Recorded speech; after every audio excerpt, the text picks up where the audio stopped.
अब हमें इतना बता दीजिए कि इस चिट्ठी में किस किस का नाम किस किस स्थान पर लिखा हुआ है। हम अपने अपने स्थान को चुन ले, बाद में आप इस चिट्ठी को लेकर चले जाना। लाओ। हाँ? लाओ, लाओ इस चिट्ठी, लाओ, इधर दो, दो, लाओ, लाओ, इधर दो, लाओ, लाओ। इस पत्र में किसी भी स्थान पर किसी का भी नाम नहीं लिखा हुआ है।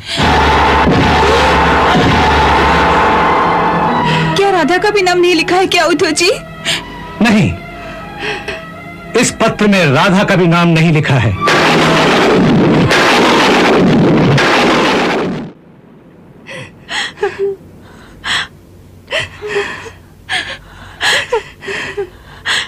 आप झूठ बोलते हैं, ऐसा हो ही नहीं सकता। चिट्ठी में मेरा नाम जरूर होगा। कृष्ण मुझे कभी नहीं भूल सकता, मुझे मालूम है। उद्धव जी, कान्हा ने एक बार मेरी गगरी फोड़ दी थी, ये बात उसे अवश्य याद होगी ना उद्धव जी? और जो छीका तोड़कर उन्होंने माखन चुराया था, वो भी कान्हा भूल गया होगा क्या? ये सब तो बचपन की बातें हैं उद्धव जी। वो मुझे यमुना तट पर बैठकर बंसी सुनाया करता था। ये बात तो उसने अवश्य लिखी होगी ना उद्धव जी? बोलो ना उद्धव जी, बताइए ना उद्धव जी, उसने क्या क्या लिखा है हमारे लिए? हमारी कौन कौन सी यादें उसको आती हैं? बताइए ना उद्धव जी, बताइए ना, बताइए ना उद्धव जी, हमारी याद आती है ना? बताइए ना,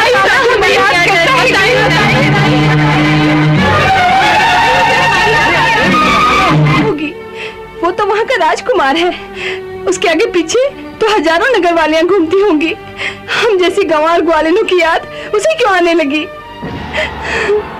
अगर उसे राधा का नाम याद नहीं, तो क्या वो हमारा तुम्हारा नाम याद रखेगा? बोलो ना उद्धव जी, उसने अगर हमारे पास भेजा है तो क्या संदेशा देकर भेजा है? बोलो ना उद्धव जी, बोलो ना उद्धव जी, अगर तुम्हें कान्हा ने भेजा है तो हमारे पास क्या संदेशा देकर भेजा है? बोलो ना उद्धव जी, बोलो। वो कब आएगा? उसने तो वचन दिया था ना उद्धव जी कि वो अपना कर्तव्य पूरा करके शीघ्र ही लौट आएगा। क्या अभी तक पूरा नहीं हुआ है उसका वो कर्तव्य पालन? मेरी कर्तव्य तो तभी पूरा हो गया था जब कंस मारा गया था, है ना? कर्तव्य पूरा हो गया तो वो वहाँ क्या कर रहा है? आया क्यों नहीं? आया क्यों नहीं? सीधी सी तो बात है, उसे जब कुब्जा रानी से अवकाश मिलेगा तभी तो आएगा ना यहाँ। तो फिर चिट्ठी काहे को लिखी है? ये चिट्ठी भी उस छलिए का एक छल होगा। ये चिट्ठी उसने ये कहने के लिए भेजी होगी कि मुझे तुम लोगों की बहुत याद आती है, पर मैं राजकाज में बड़ा व्यस्त हूँ, इसलिए मैं जल्दी नहीं आ सकता, है ना? मैं नहीं आऊंगा, ये वो कभी कह ही नहीं सकता। उद्धव जी, क्या उसने ये लिखा है कि वो नहीं आ सकता या वो नहीं आएगा? हाँ।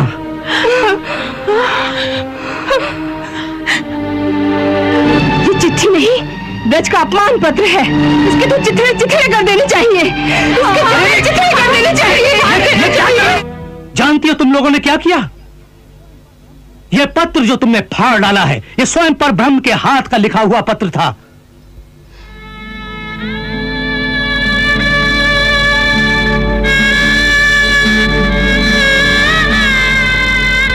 यह वो गूढ़ ज्ञान था जिसकी खोज में ऋषि मुनि अनेक जन्मों तक तपस्या करते रहते हैं, और उस ज्ञान के चिथड़े चिथड़े कर दिए तुम लोगों ने। अरे, इतना ही दुर्लभ ज्ञान था तो उन्हीं ऋषि मुनियों के पास ले जाते। हम जैसी गंवार ग्वालिनों के पास इसे लाने की क्या जरूरत थी? बोलो। तुम्हारे कल्याण के लिए। शारीरिक मोह की जिस भावना को तुम प्रेम करती फिरती हो, उस प्रेम के दलदल से तुम्हें बाहर निकालने के लिए भगवान श्री कृष्ण ने तुम्हारे नाम ये पत्र लिखा था।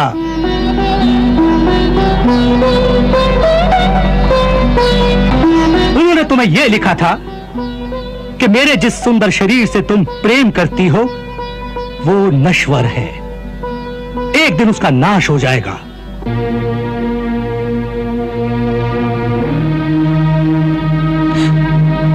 इसलिए इस मोह के बंधन को तोड़ो।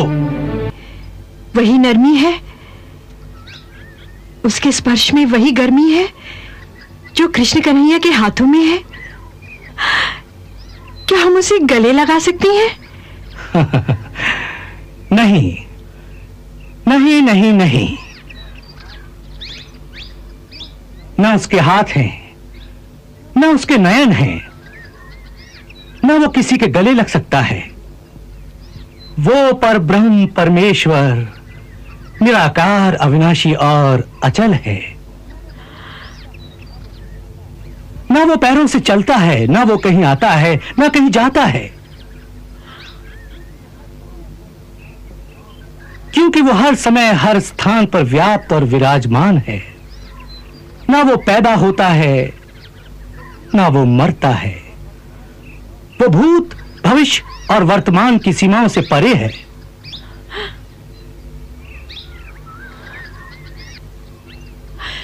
ना वो कहीं आता है, ना वो कहीं जाता है, तो फिर हमारी उससे भेंट कहां होगी उद्धव भैया? अगर उसके हाथ नहीं तो वो हमें छुएगा कैसे? उसके नयन नहीं तो वो हमें देखेगा कैसे? और अगर हमें कोई देखने वाला ही नहीं हो तो हमारी इस रूप की सुंदरता का क्या प्रयोजन? हम सजे संवरे किसके लिए उद्धव भैया? ना भैया, हमें ऐसे व्यर्थ के भगवान से क्या लेना? सब व्यर्थ की बातें छोड़ो। उद्धव जी, मुझसे ये कहिए कि कन्हैया ने अगर आपको ये संदेशा लेकर भेजा है तो क्या समझ के भेजा है? उसने ये लिखा है कि मुझसे प्रेम ना करो, मुझे भूल जाओ।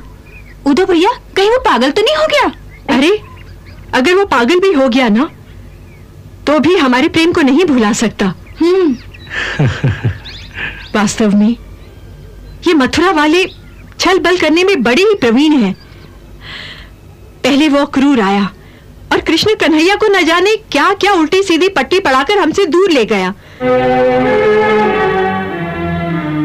और अब ये उद्धव भैया आए हैं एक नया उपदेश देने कि कृष्ण भगवान को भूल जाओ।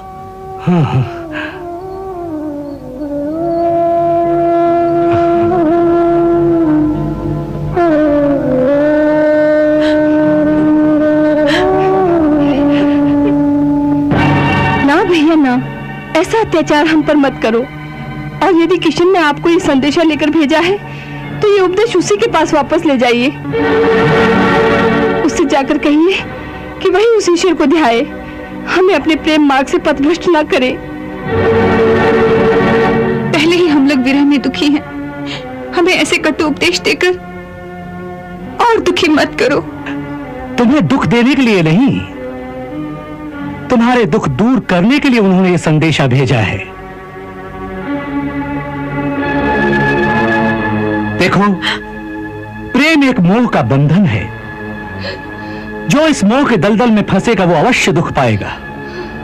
और मैं कहता हूं, इस माया के अंधकार से निकलकर ज्ञान के प्रकाश में आओ, जहां न मिलने का सुख है न बिछड़ने का दुख है, केवल परमानंद ही परमानंद है।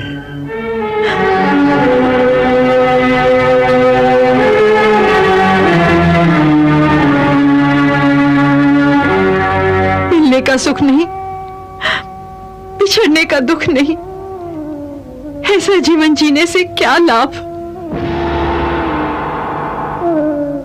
जीवन का वास्तविक लाभ है पर ब्रह्म परमात्मा की प्राप्ति। अरे, जो प्रेमी को न प्राप्त कर सकी वो परमात्मा को प्राप्त करके क्या करेगी? परमात्मा को प्राप्त करोगे तो परम शांति को प्राप्त करोगे। ये जो तुम्हारी हाय हाय है ना, हाय मुझे प्रेमी नहीं मिला, हाय मुझे झूठे वचन देकर चला गया, हाय मुझसे विरह की पीड़ा नहीं सही जाती, सब शांत हो जाएगा। न झूठे वचन का दुख रहेगा, न विरह की पीड़ा रहेगी, सब शांत हो जाएगा। सब शांत हो जाएगा? हाँ, जैसे शव शांत होता है, जैसे शव शांत होता है, जैसे शव शांत होता है। जैसे शव शांत होता है।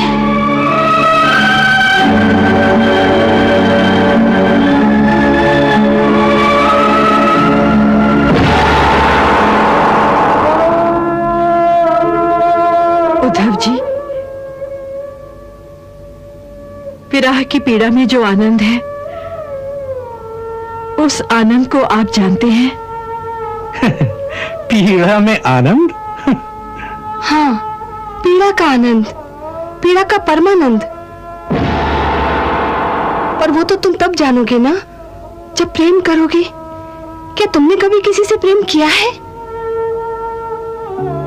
प्रेम आदि भावनाओं में फंसना मूर्खों का काम है। ज्ञानी इन बातों में नहीं फंसता। अरे, ज्ञानी कहते हो अपने को? प्रेम का तो ज्ञान नहीं, फिर ज्ञानी कैसे हो गए?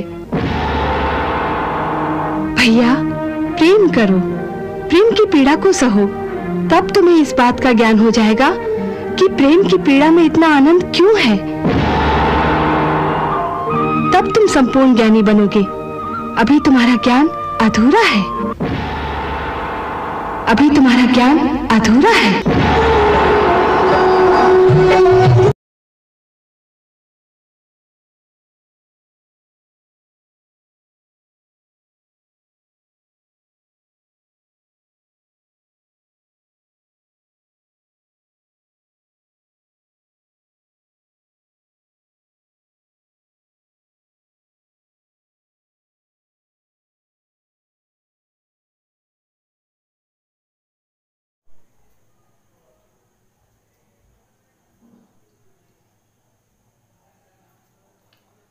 मैं त्रिलोकी प्रसाद, उत्क्रमित उच्च विद्यालय गोविंदपुर विष्णुगढ़ से आप सबों का हार्दिक अभिनंदन और स्वागत करता हूं।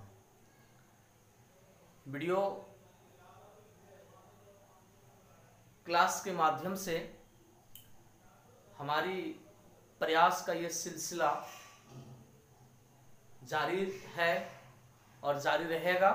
बस आप लोगों का समर्थन मिलना चाहिए। आप जितना हो सके आप मुझे मेरे पर्सनल व्हाट्सएप पर या यूट्यूब पर आप कमेंट करके आप अपना संदेहास्पद प्रश्नों को भेजने का काम करें। मैं उसे जहाँ तक होगा उसका निराकरण करूँगा और प्रयास करूँगा कि आपको बेहतर से बेहतर कंटेंट दिया जा सके।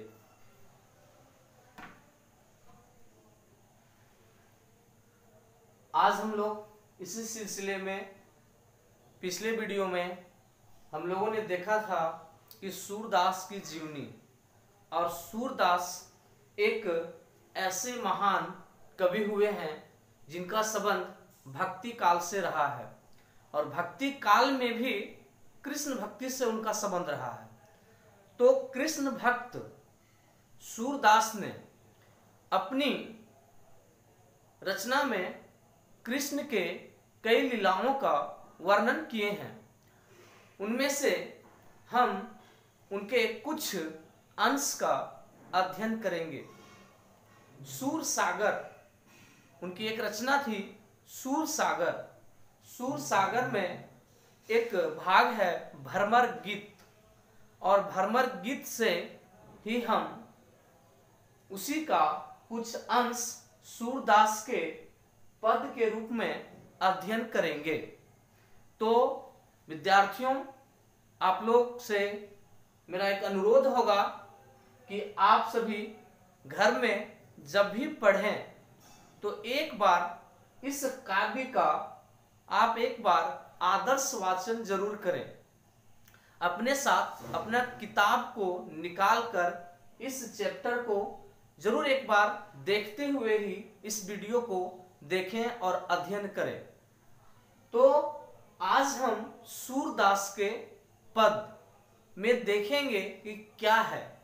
तो सबसे पहले इसकी पृष्ठभूमि समझ लें। इसकी पृष्ठभूमि थोड़ी सी कुछ ऐसी है कि आप सभी जानते हैं कल ही जन्माष्टमी और आज भी जन्माष्टमी 2 दिन आज हम लोग जन्माष्टमी मना रहे हैं और सौभाग्य है कि इसी जन्माष्टमी के अवसर पर हमें सूरदास द्वारा रचित कृष्ण के बारे में भी पढ़ने का कुछ अवसर प्राप्त भी हुआ है।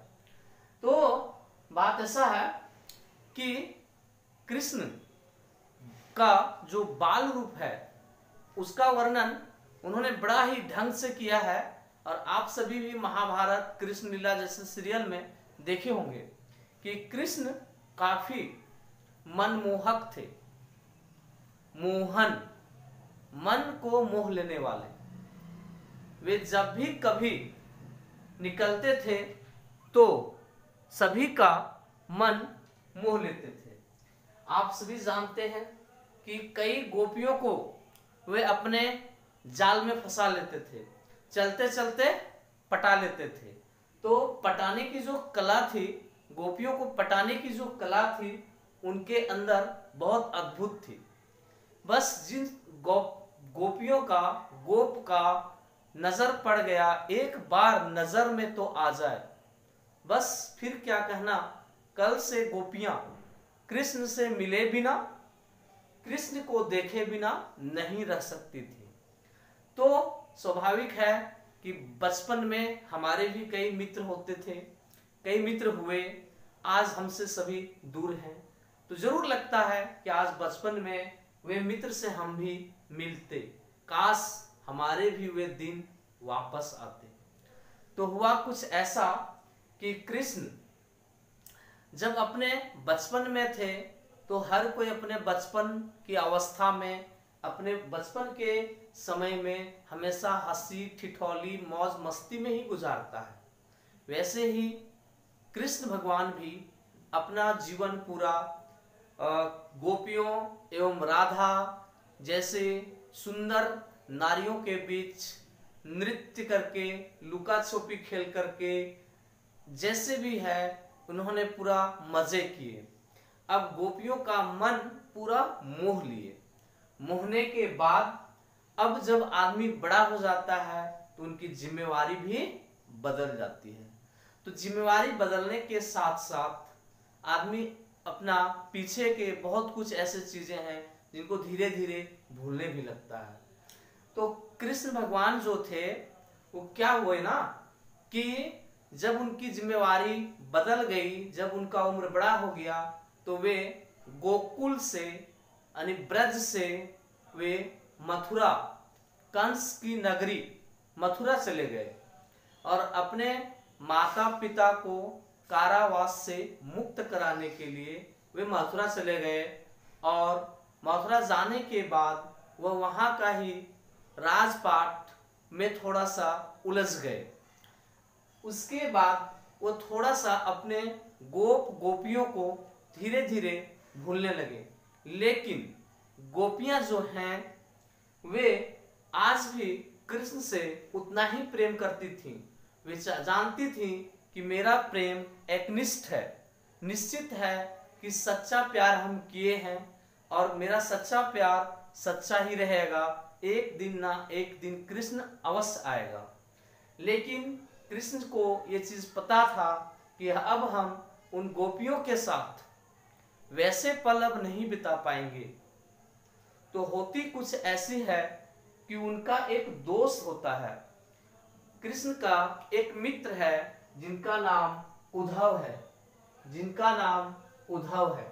कृष्ण का एक मित्र है जिनका नाम उद्धव है। तो कृष्ण अपने प्रेम के बारे में उद्धव से चर्चा जब करते हैं तो उद्धव कहता है कि प्रेम में इतनी ताकत है कि आज भी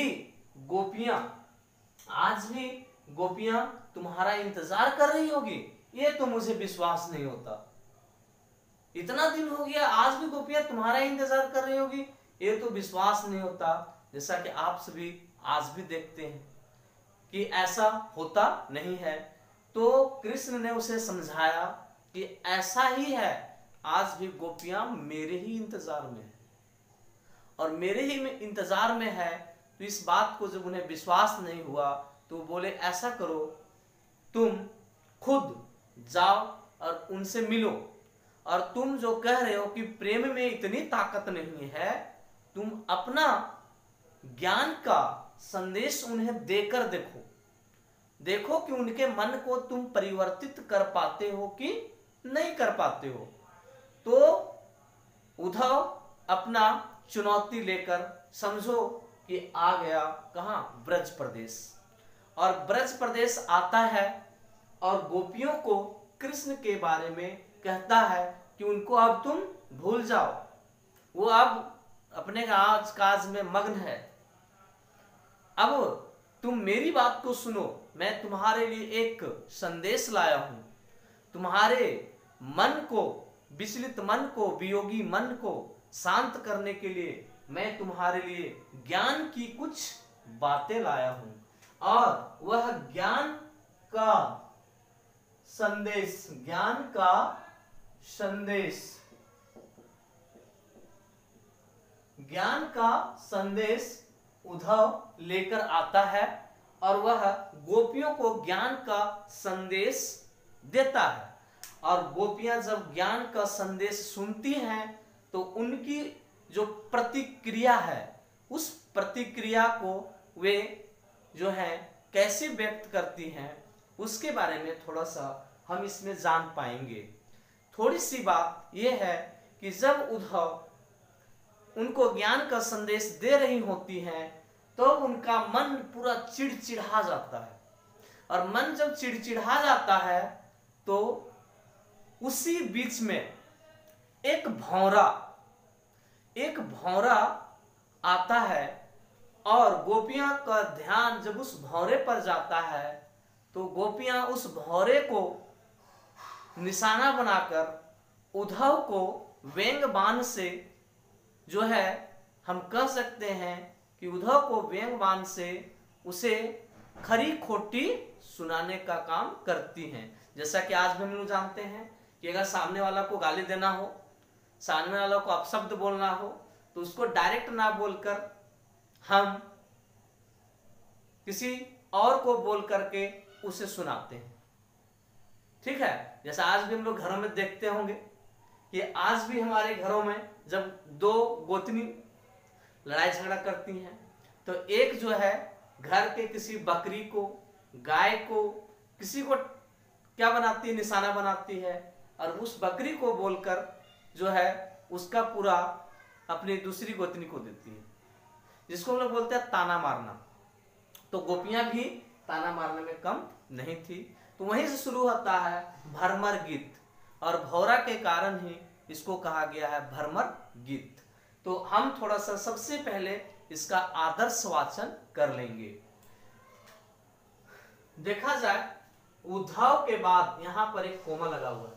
जैसे हम किसी को संबोधन करते हैं, भाइयों एवं बहनों, ऐसे संबोधन करते हैं, वैसे यहां देखिए संबोधन कर रही हैं गोपियां, उद्धव को संबोधित कर रही हैं। उद्धव तुम हो अति बड़ भागी, अपरस रहत स्नेह तगा तय, नाहिन मन अनुरागी, पूरी इनी पात रहत जल भीतर, ता रस देह ना दागी, ज्यों जल मह तेल की गागरी, बूंद न ताको लागी, प्रीति नदी में पाऊ ना बोरियो, प्रीति नदी में पाऊ ना बोरियो, दृष्टि ना रूप परागी, सूरदास अबला हम भोरी, सूरदास अबला हम भोरी, गुर चाटी ज्यों पागी, गुर चाटी ज्यों पागी।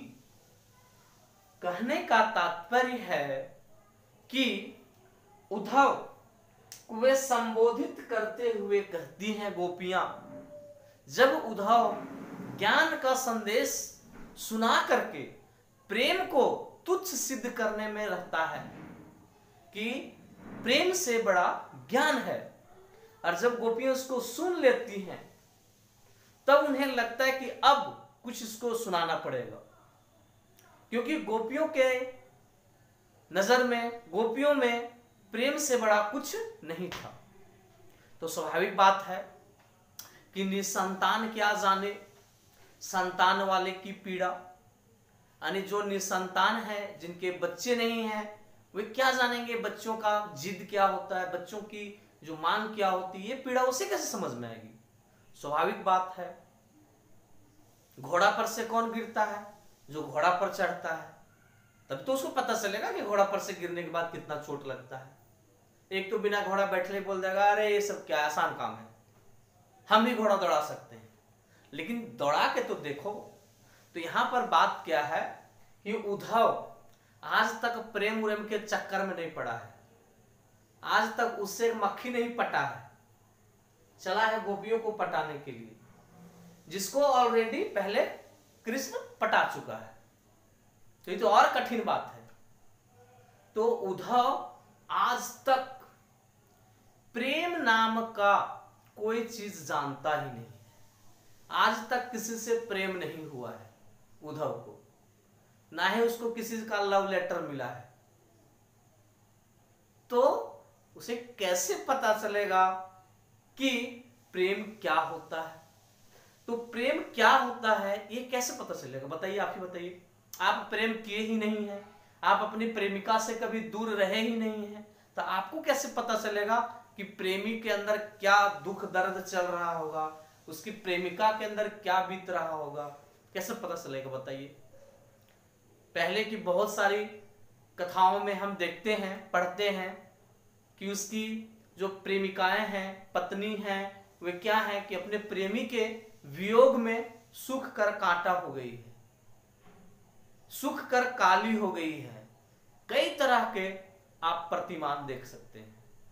तो आज तक उद्धव किसी से कोई प्रेम नहीं किया है, तो उसे तो प्रेम के बारे में समझ में बिल्कुल नहीं आएगा। तो गोपियां क्या कहती हैं उद्धव को कि हे उद्धव, तुम हो अति बड़भागी, मतलब तुम हो बहुत भाग्यशाली। अब बताइए, एक प्रेम करके उसको भाग्यशाली बता रही हैं, इसके पीछे क्या कारण है?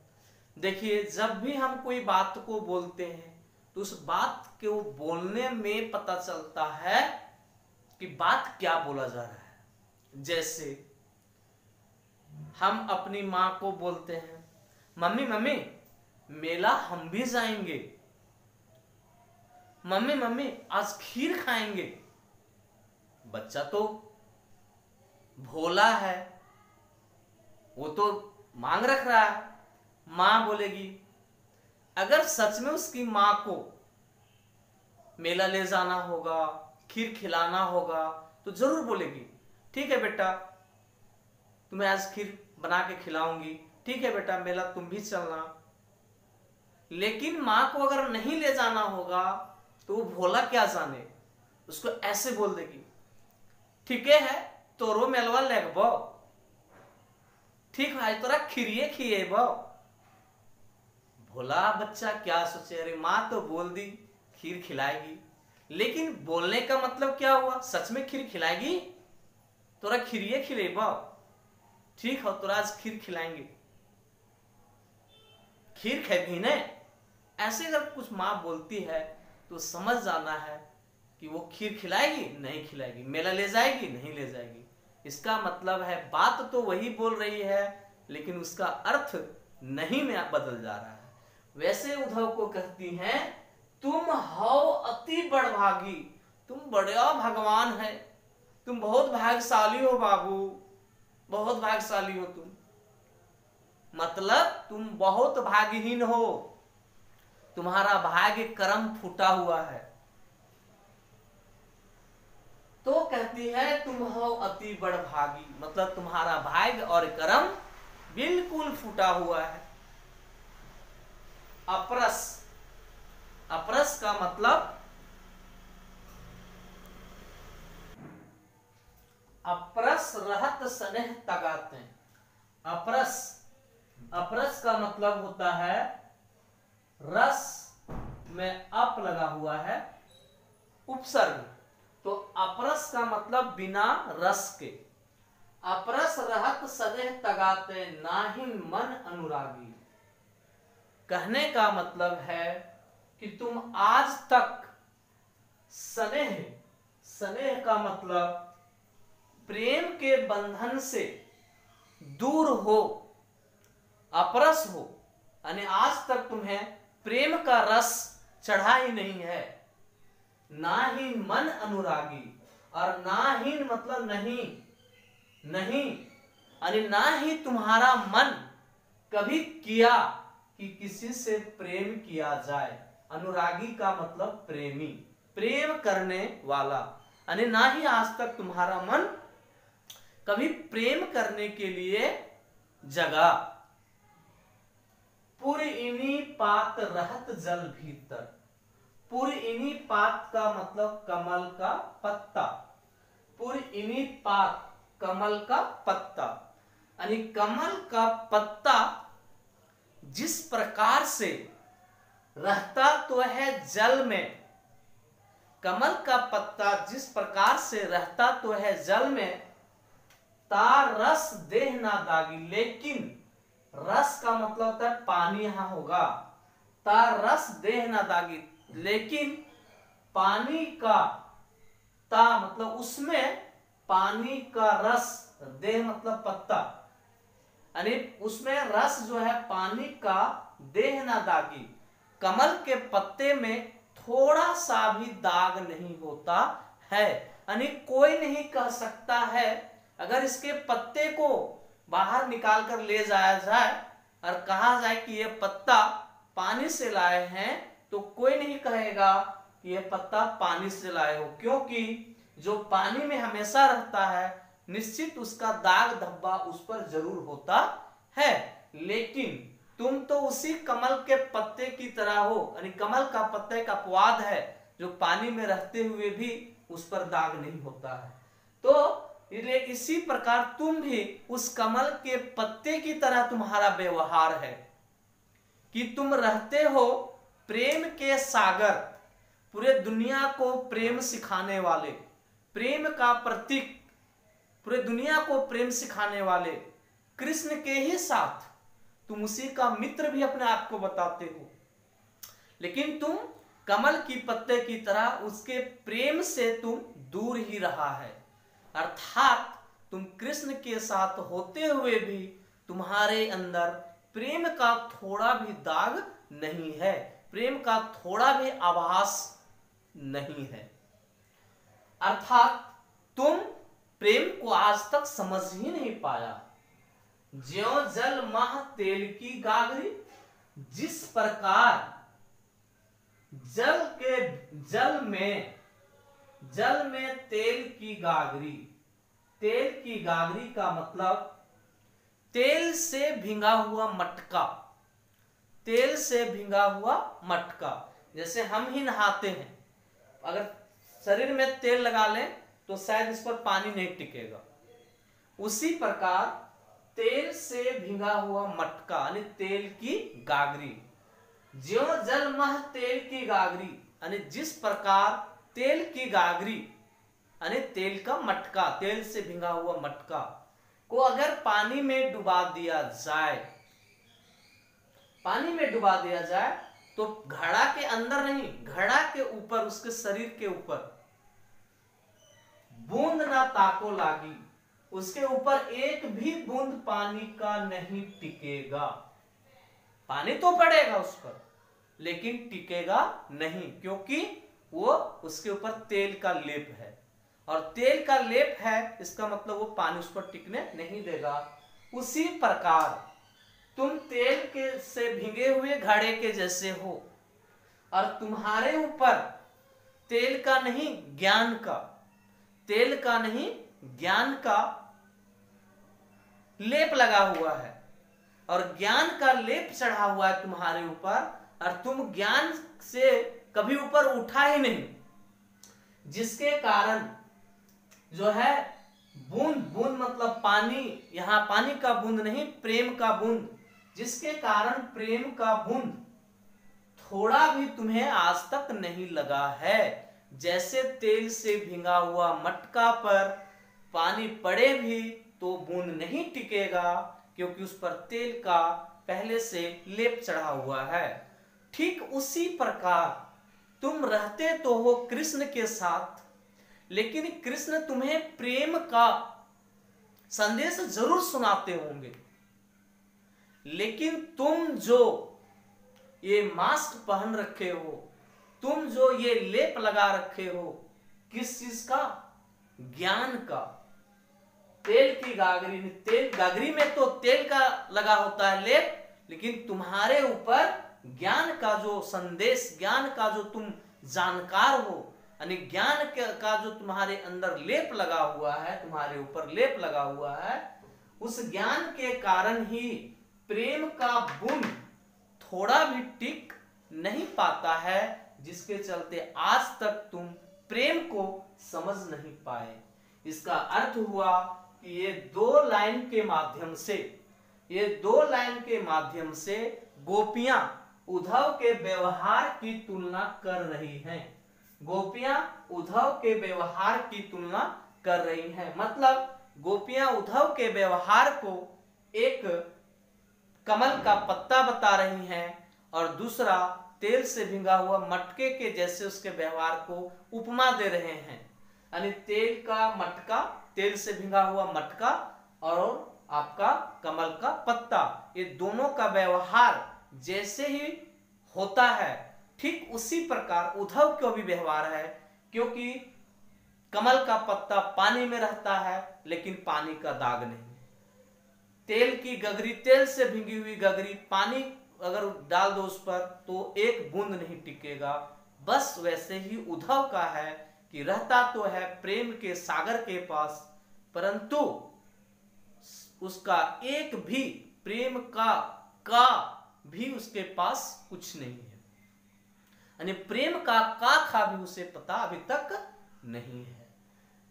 आगे कहती है गोपियां, प्रीति नदी में पाँव ना बोरियो, प्रीति नदी में पाँव ना बोरियो, कि प्रेम की नदी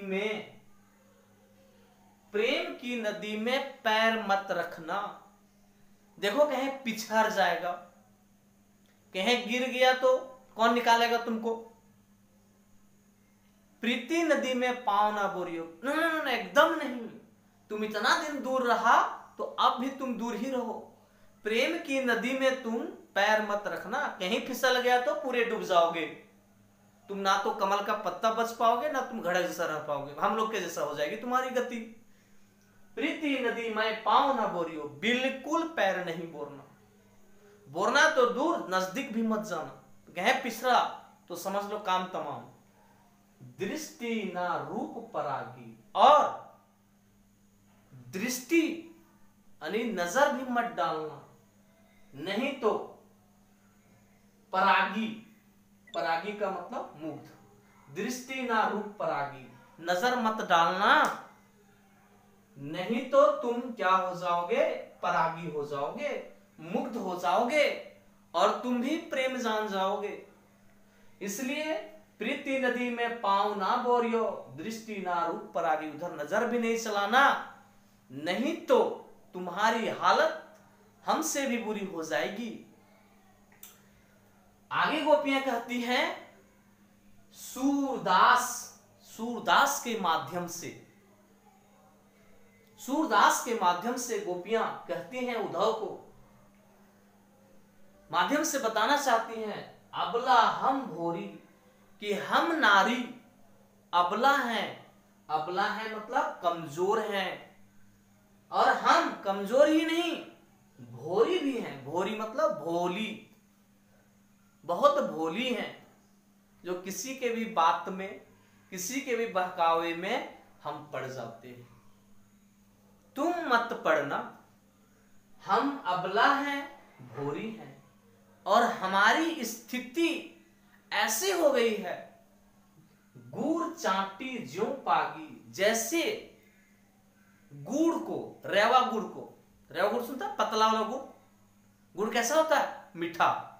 और मीठा गुड़ को खोटा, पिपरी, चींटी क्या है, बड़ा ही लालच से, मिठास से क्या करती हैं? चाटने के लिए जाती हैं। और जैसे ही उस गुड़ में जाती हैं, 2-4 कदम जैसे ही चिट्ठी बढ़ाती है और गुड़ का मिठास खाती है, उसके बाद वह लटपटा के ढेर हो जाती है। मतलब गुड़ खाने गई, गुड़ में ही मिल गई। मतलब गुड़ का लेप पूरा लटपटा जाता है, चाटती ही नहीं दूर से, बल्कि पूरा लटपटा जाता है। वही कहता है गुड़ चाटी जो पागी, कहता हम अबला गोपियों का हालत ऐसी है जैसे हम चिट्टी की हालत देखते हैं। मतलब चिट्टी की तरह हमारी हालत हो गई है, हम कृष्ण के प्रेम में अब लटपटा गए हैं, और इस तरह से लटपटा गए हैं कि अब हम बाहर निकल ही नहीं सकते हैं। कहे नहीं उधर कुछ और मिल जाए, लेकिन हम इस लटपटाए हुए स्थिति से कभी बाहर नहीं हो सकते। इसका अर्थ हुआ कि गोपियां कृष्ण से एकनिष्ठ प्रेम करती हैं, गोपियां कृष्ण से एकनिष्ठ प्रेम करती हैं। चाटी जो पागी, यानी वो गई तो उसी में बिल्कुल अपने आप को समर्पित कर चुकी हैं। अब वे अपना मन, अपने आप को कृष्ण के प्रेम से निकाल ही नहीं सकती हैं। आज का परिदृश्य कुछ और है कि आज की गोपियां गुड़ दूरे से चाटेगी, थोड़ा थोड़ा इधरे से चाट के निकल जाएगी या निकल जाएगा, इसमें इधर अंदर नहीं जाएगा, और जाएगा भी तो इधर एगो खूंटा गाड़ के रस्सी ले जाएगा ताकि धीरे धीरे फिर निकल सके। इसका अर्थ हुआ कि ये एकनिष्ठ प्रेम नहीं करते हैं लोग आज के समय में। आज के समय में लोग दिखावे का, छल का, प्रेम का मुखौटा पहन के लोग एक दूसरे से ढोंग करते हैं कि हम बहुत प्रेम करते हैं आपसे, लेकिन जरूरत पड़ा तो हम तुरंत इससे बाहर भी हम आ सकते हैं। लेकिन गोपियों का प्रेम ऐसा नहीं था। गोपियों का प्रेम जो है चिट्टी और गुड़ का प्रेम के समान था, जो एक बार चिट्टी गुड़ में चला जाए तो दोबारा वापस नहीं आती हैं, अपने आप को जो है उसी में विलीन कर देती हैं। इसका मतलब है, साफ साफ बात है कि गोपियां जो है जिस विरह वेदना में जी रही थी, उस समय जो उद्धव का शुष्क संदेश उन्हें मिला, वह शुष्क संदेश उनके लायक बिल्कुल नहीं था, और उन्होंने ये बात उद्धव को कह दी साफ साफ शब्दों में कि मेरा प्रेम कोई दिखावे का नहीं है और तुम्हारा ये ज्ञान का मार्ग मेरे लायक भी नहीं है। मुझे कृष्ण चाहिए, कृष्ण चाहिए, कृष्ण से प्रेम करती हूँ, कृष्ण से प्रेम करती हूँ। तो मुझे आशा है विद्यार्थियों कि आप भी जब भी किसी से प्रेम करें तो बिल्कुल गुड़ और चिट्टी वाला करें, एकनिष्ठ प्रेम करें, ताकि आपको जो है आपका मन को कोई बहका नहीं सकता है, और आप दिखावे का प्रेम ना करें, ना करें, ना करें। धन्यवाद। आप इसका अगला पार्ट 2 अगले क्लास में।